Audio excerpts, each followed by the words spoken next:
حالتون خوبه؟ منم ایرزتفور هستم و بچه خیلی خوش اومدیم به این ویدیو. صبحتون بخیر. الان که میدونم ریکورد ساعت 12 تازه خواب شدم. بچه همونجور که دیروز ویدیو کوتاه گذاشتم مال کیارم بود، وان شات میکرد، خودتون دیدین وان شات کرد.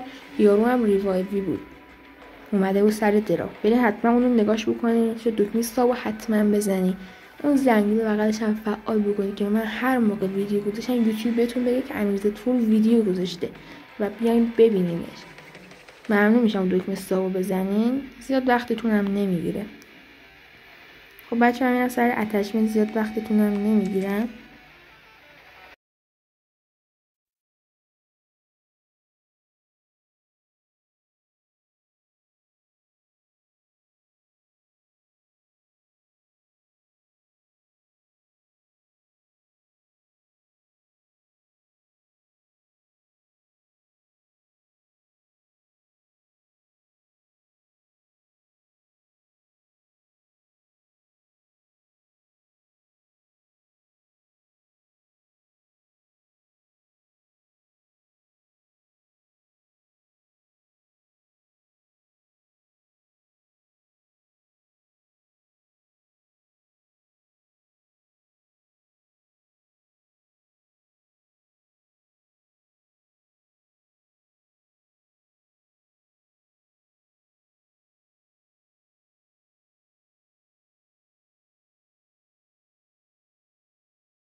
بعد این بوستر هم بچه بیاین بگیرینش، جانمونی نگاه کنین.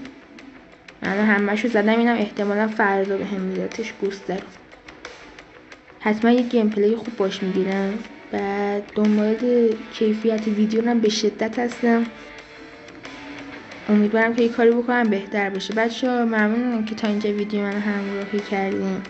دکمه ساب بزنین، به خدا خیلی وقتتون رو نمیگیره. ویدیو رو لایک کنین و بچه‌ها حتما اگه رفتین کیارمو تست کردین حتما نظراتتون رو بیاین واسم بگین، واسم خیلی مهمه. ممنون که تا اینجا ویدیو دیدین. فعلا بای بای.